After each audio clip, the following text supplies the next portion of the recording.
விஜய் ஆண்டனியோட 25வது படமான சக்தி திருமகன் படம் எப்படி இருக்கு அப்படிங்கறத நான் சொல்றேன். நான் ஸ்ருதி பாலசுப்ரமணியன். இங்கே வருகை தந்திருக்கும் அனைவருக்கும் நெஞ்சார்ந்த வணக்கத்தினை தெரிவித்துக் கொண்டு, வாழ்க்கை அவன் வாழ்றதுக்கு மட்டும் கிடையாது, மற்றவங்களுக்காக வாழ்றதுக்கு தான். இங்க கட்சியை நடத்துற அத்தனை பேருக்கும் தேர்தல் அரசியல் தானே ஆட்சியை பாத்திரம். ஓட்டுக்காக ஒண்டி பிழைக்கிறவன், கொள்ளையடிக்கிறதுக்காக கொடியை தூக்குறவன், அத்தனை பேருமே ஆட்சியை பிடிக்கிறதான் கொள்கைன்றான்.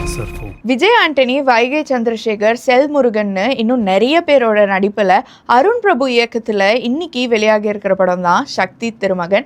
இந்த படத்துல விஜய் ஆண்டனி ஒரு பொலிட்டிக்கல் மீடியேட்டர் ஆர் புரோக்கரா இருப்பாரு.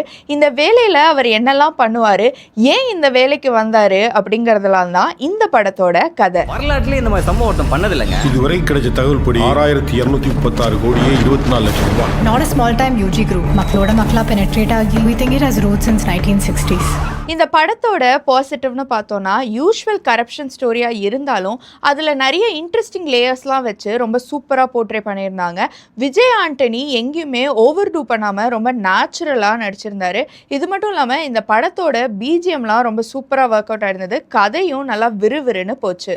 200 கோடி சும்மாவா? 700 கோடி ரூபாய் லாபமா? தலைக்கு 1000 கோடி 8000 கோடி, சுமார் 197 crores. சுமார் 68 லட்சம் கோடி மதிப்பிலான It's an unpredictable art. So you're looking for a scapegoat. இந்த படத்தோட ட்ராபேக்னு பார்த்தோன்னா, செகண்ட் ஹாஃப் கொஞ்சம் ஸ்லோவாக போன மாதிரி இருந்துச்சு. சில இடத்துல சில ஃபேக்டர்ஸ்லாம் அன்ரியலிஸ்டிக்காக இருந்த மாதிரி இருந்துச்சு.